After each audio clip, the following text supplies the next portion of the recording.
is he always likes to say his younger brother, Brian Knoebels, I think he might look They were reading our posts, our positive posts on social media. We might not have any today. Oh my God, that's awesome. Probably as we punch through all the programs, we could use your assistance in helping you with the door. Okay.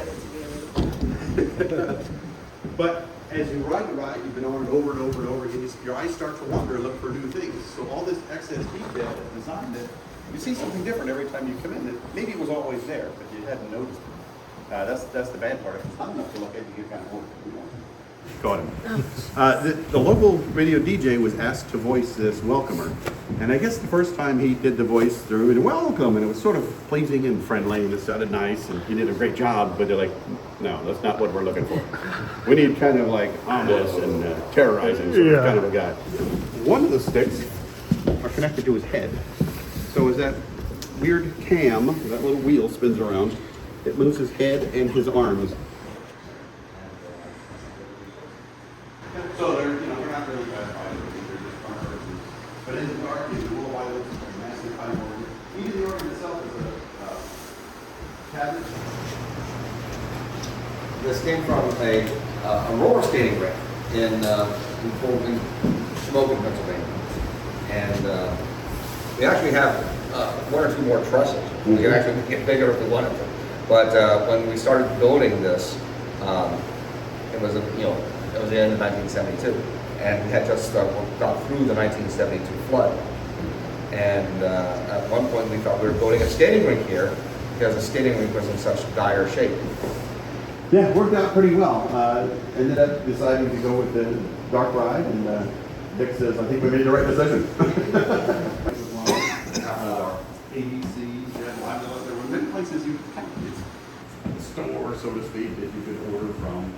And we bought a number of props from there, and there were a number of prop builders. Yes. Still, the Hill Tracy Ride, there's a lot of the original props. There's down in Maryland. There's a Walter Argus here, he has a Dr. Shack. There was also a Clarence Cove, which is a walking there. So this came from what was the trolley park out in Pittsburgh? I just went like Westview. Westview Park. Westview Park out in Pittsburgh, and when the Westview Park had closed down, they were down, I guess, for a year or two. But this is one of the other funny type props. Yep. Yep. The snake in the clock. I think you could probably get in there and slide the snake forward. The original Funny Fright prop looked exactly like that, and but I learned, and Rick will tell you exactly from personal experience, not very durable. Yeah, a lot of people take a swing at it. So one of the very first jobs I did here, with first inheriting the ride, I sought out the original and I rebuilt it to look exactly the way it should. And I then cast a replica out of some really, really tough resin, really hard plastic, and filled them with even tougher, harder plastic. The sound always works, the lighting's work, the timing's perfect. Like, that's the perfect example of good timing with that snake jumping out. It's fun to put your friend on the left side of the car. Some parts just don't care. Oh, we'll get to it. Yo, the prop broke, the light doesn't work. That doesn't happen there. Car runs over it, it's taken right over. Or we have a pole on each of the cars that knocks down this little button here. And that's all there is. That little switch in there is rated for 1 million cycles. I can tell you in the short time I've been here, I've already seen 1 million cars pass through this building. Like that. How many cars pass a year? How many times will that switch get activated a year? You have a counter on it. I do have a counter on it, and it ranges depending on how good the weather is. Yeah. And, there's some plus or minus, but on the average, car-wise, it's about 170,000 vehicles through the building. Wow. Probably showed up. About right, yeah. But I don't know, I never understood why it was called Einstein other than long hair. I think that was that it was just, the hair was reminiscent. Window screen you would have on your house, coated with plaster hair. Front was called plastic. And you would soak it down with chemical acetone, fingernail polish removers. That's pretty much what it was like. Kind of rough to work. Form it, and it would then dry, and basically you would have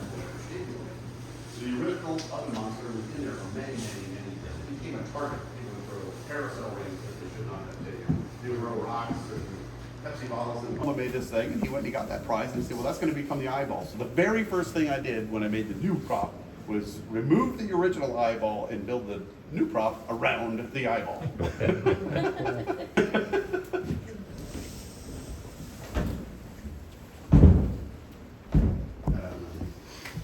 It's a creepy place. Like I said, the curse has affected everything, from the pipes to the furniture to the paintings. The stone and drinking was originally from a Funny Fright. Yes, that is a Funny Fright prop, and we've, aside from clothing and a few occasional paint jobs, left it exactly as it is. Oh my God.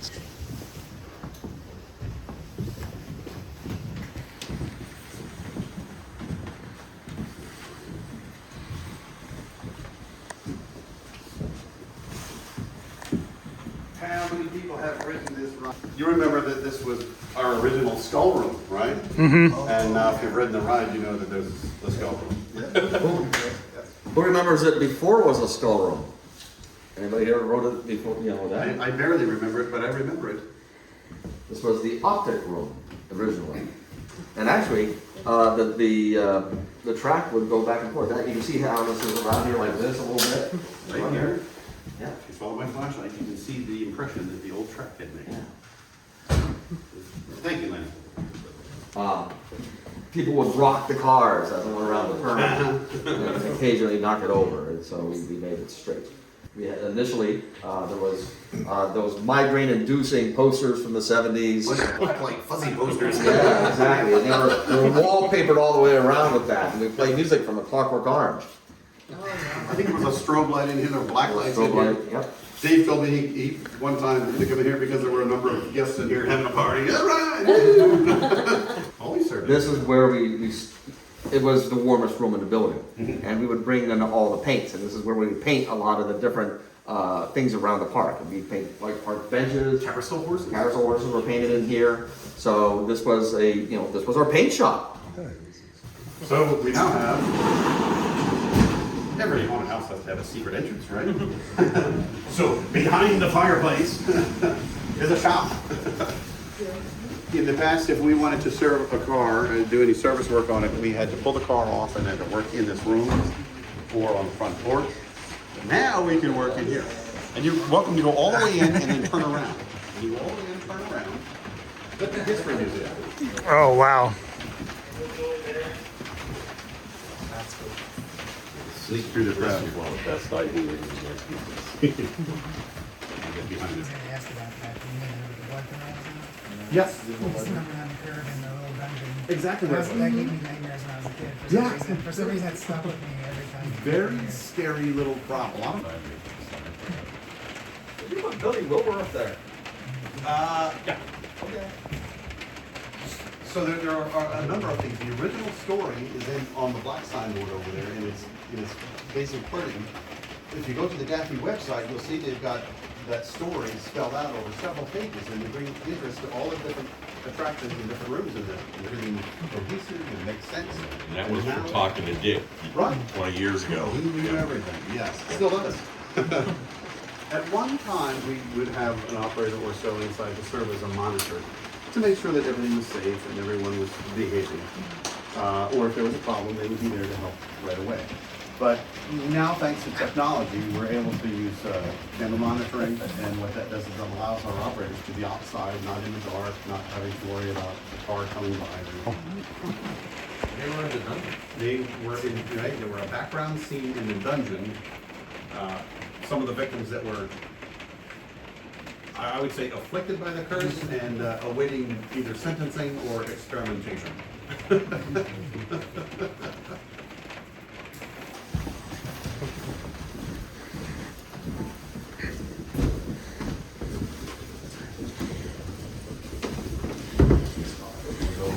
Watch your head and your feet. I think the safe thing would be to go all the way up to the top and get into the attic where there's room for all of us.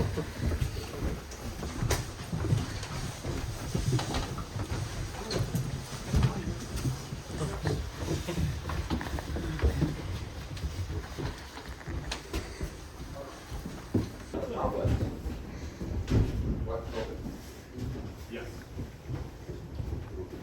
And this attic is designed to be like the average attic, full of things that you've saved but don't know why. There are a number of things. Rick, I guess these are from your attic Yeah, originally. well, this character here is That's a walking chart. Walking Charlie. Thank you. Walking Charlie. But a Walking Charlie was a game put out by PTC, Philadelphia Tobacco Company, and they would have these on a circular platform. Come out and around. Exactly. And they were wearing different hats, like bowler hats or a top hat and so forth. And you get 3 balls for a quarter or something, and try and knock the hat off and win a cigar. That was a game that we had. There was actually 2 of them that kind of like an egg beater. Yep, with the optical illusions. And now it's an entirely new room. Yes, now it is the install room.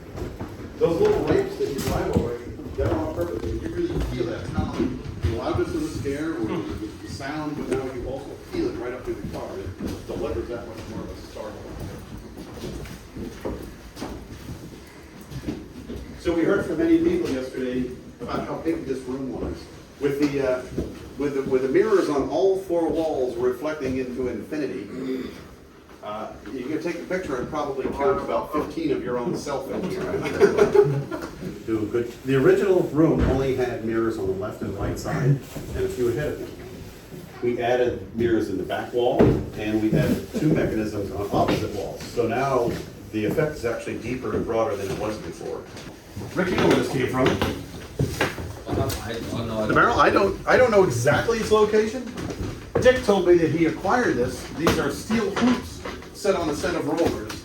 The steel hoops were part of a concrete form that made a big concrete cylinder to hold up a bridge on nearby Route 81. They were doing a bridge project, and they used these as concrete forms.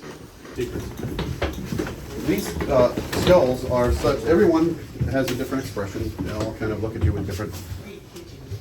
But, ooh, they glow in the dark. Once they're charged up, they glow.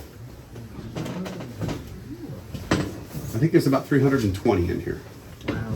I really got tired of painting skulls. We'll hit the dungeon.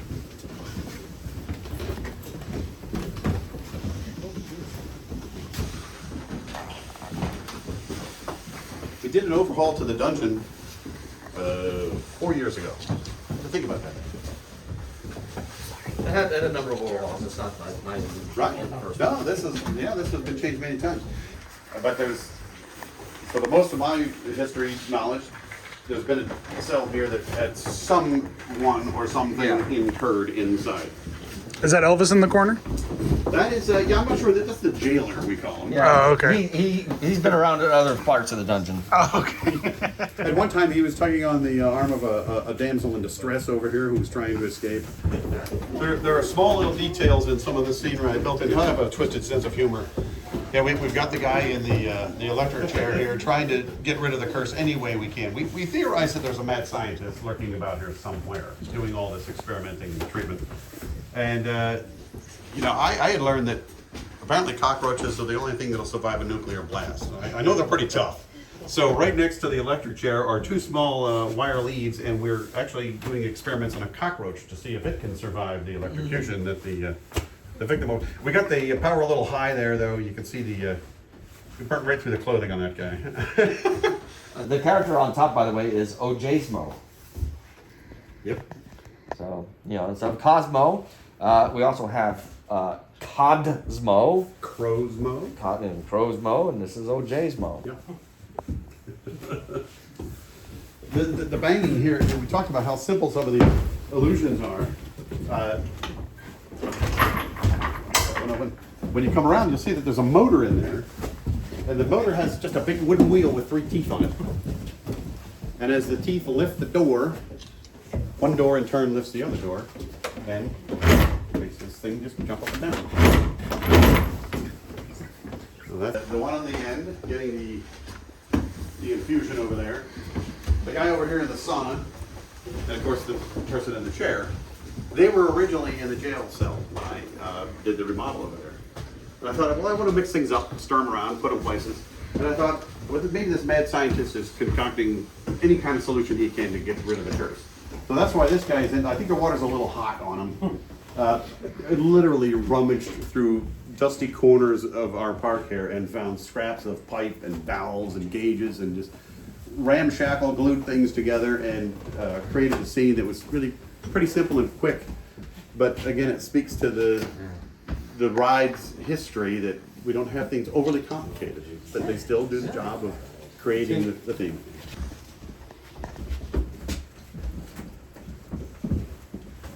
Yeah. The artist that did this one, by the way, is now an artist at Sight and Sound in Lancaster. Yep. Does all the props for the Christian shows they do there. But yeah, he initially did all the monsters here. Adam Lunger.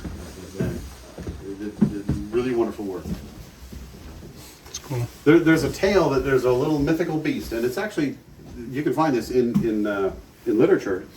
There's mythical beasts all throughout the United States, little small. And this is a small one that apparently visits here once in a while. He cries blue tears, and so the theory is that all these blue tears are from that mythical beast. And our scientist was thinking that maybe that magical blue tears would have some effect over the curse. So far, I don't think so. They're here every day and still look cursed. Yeah. On the cemetery, there's you'll see of course Frankenstein and Dracula, but Drew had mentioned about Bill Tracy, the another haunted house designer and prop builder, and there's a Tracy tombstone in there as well. Yeah, that rod. So as it tipped back up again, it kept the silk in line to fall back in the can neatly every time. And it was a pretty neat prop, but I guess like many Funny Friday props, it didn't last real long. He was behind some chicken wire. Yes. Well, pieces of Rembrandt are still in use. Oh my God, look at There's not this. much to it. That's it. It's just lights, and this is a grill from a refrigerator. Amazing. It's just lights on a wall. Yeah. That's all it is. System would allow the car And a horn. The skull of the organist follows you around the room as you go around the room. It's well timed. And it's a neat ride because you're suspended the entire time. So you're floating over, say, cemeteries and part of the and so forth. That's different from what you would usually do. Some of the features are new, I think, this year. You put on the floor, that was in there about 3 The seasons. centipede down there this year, last year. Worn, and those marks along there from the rest of the sander there. Just like settled a couple of bumps out of it. But we started off in an experimental state, and now we're sticking to it. It saved a lot of work.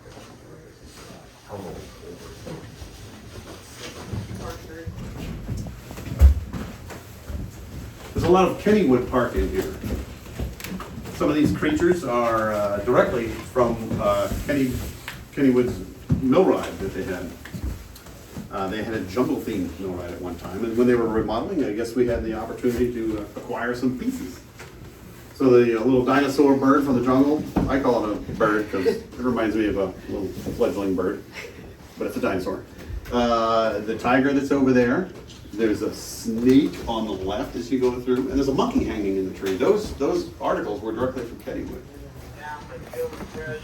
I guess we'll sneak our way through. So how was it? Awesome. Had fun? So cool. Bet there's a lot of stuff in there you never knew existed. There's so much detail and artwork and sometimes I think to myself, oh, it's such a shame that people can't see the intricate detail that gives me talent.